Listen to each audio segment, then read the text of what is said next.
Crossing the border was pretty much uneventful, so I continued west toward Monterey to find a cheap hotel. And halfway there, in the middle of nowhere, the unthinkable happened. My engine quit, leaving me stranded on the side of the road.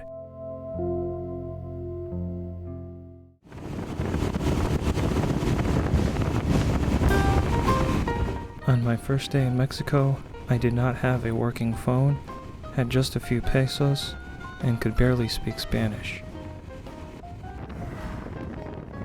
It was a hot 91 degrees, and all of a sudden my engine just stopped.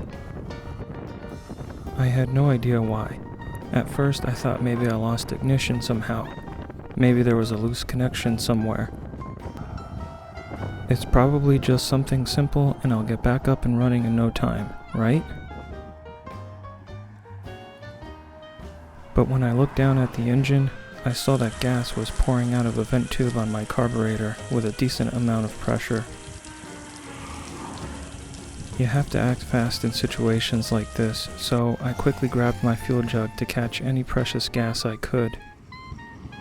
When I opened up the gas cap of my main tank, I heard the sound of air pressure escaping. Not good.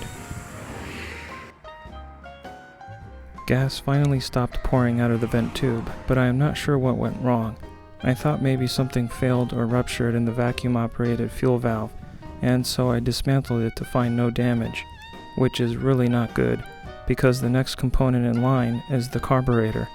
This meant I had to take apart the carburetor, and I was not going to do it on the side of the road.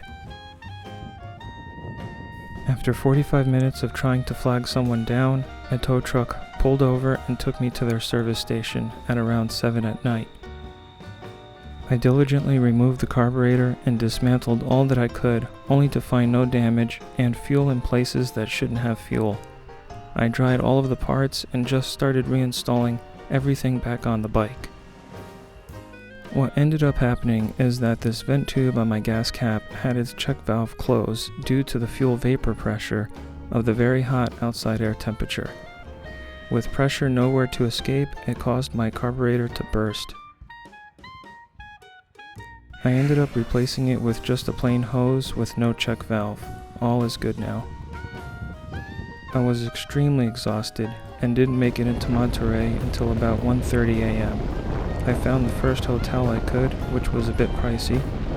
I showered and was in bed by 2:45 a.m. What a long first day in Mexico.